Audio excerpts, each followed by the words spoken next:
I don't know if you guys can hear the birds chirping right now, but I wanted to come out in my backyard and because these birds chirping really just started a thought in my process this morning. This morning got up and let my dog Prince out the back, and I left the door open. I was sitting at my kitchen table, and I was hearing all these birds chirping outside.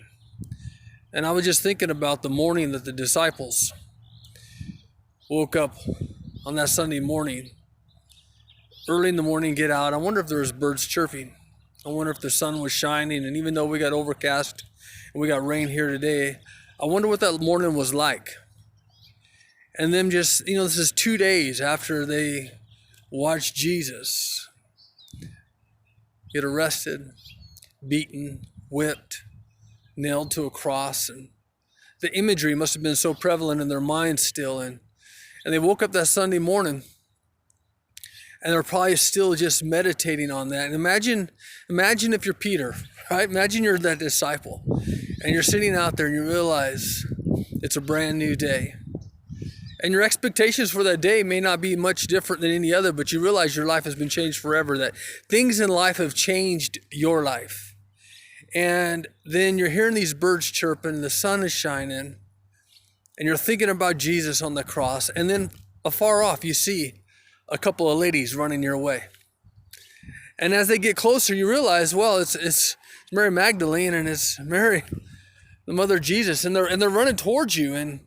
And it's the way that they're running, it just captivates you. Like, man, they're running with such urgency. What's going on? What's happening?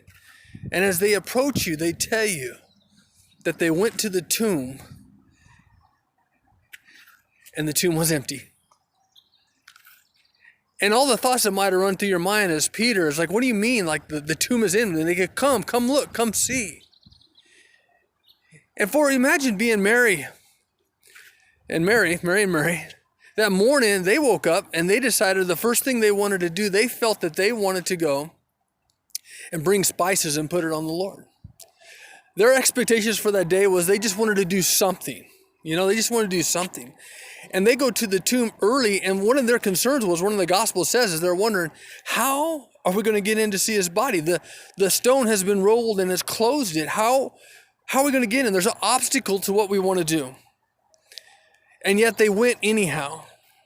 But when they got there, they expected to find Jesus laying in the linen cloth in a tomb, dead.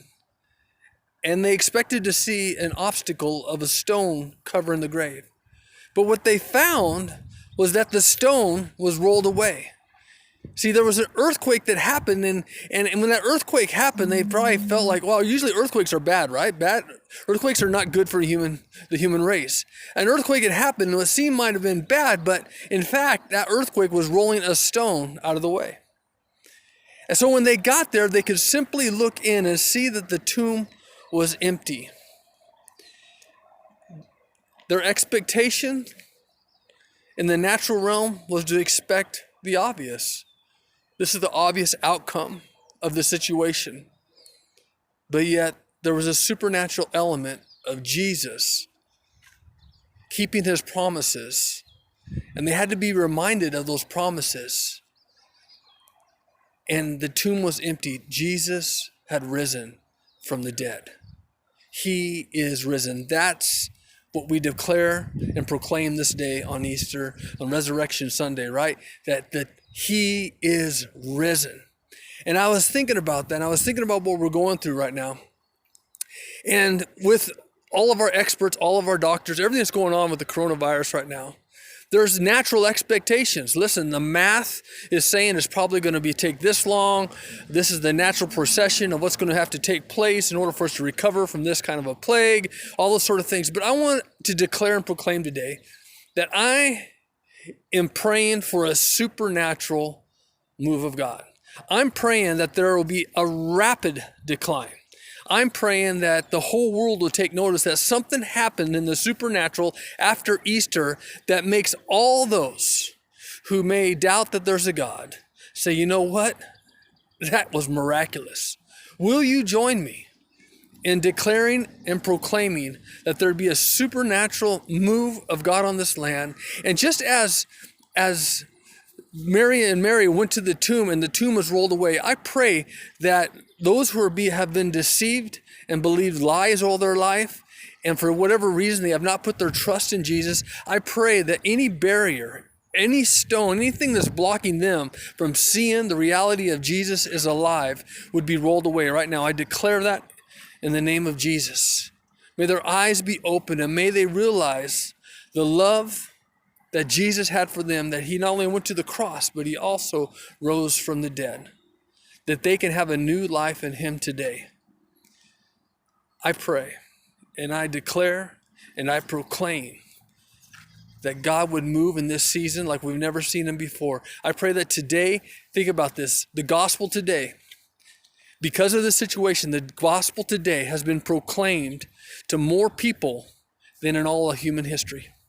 More people heard the gospel over this last week than in all the history of the world.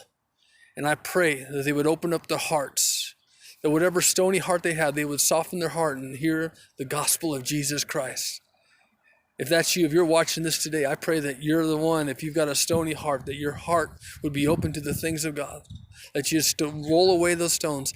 And if you're a believer today, would you declare and proclaim with me today that many would come to the saving knowledge of Jesus Christ?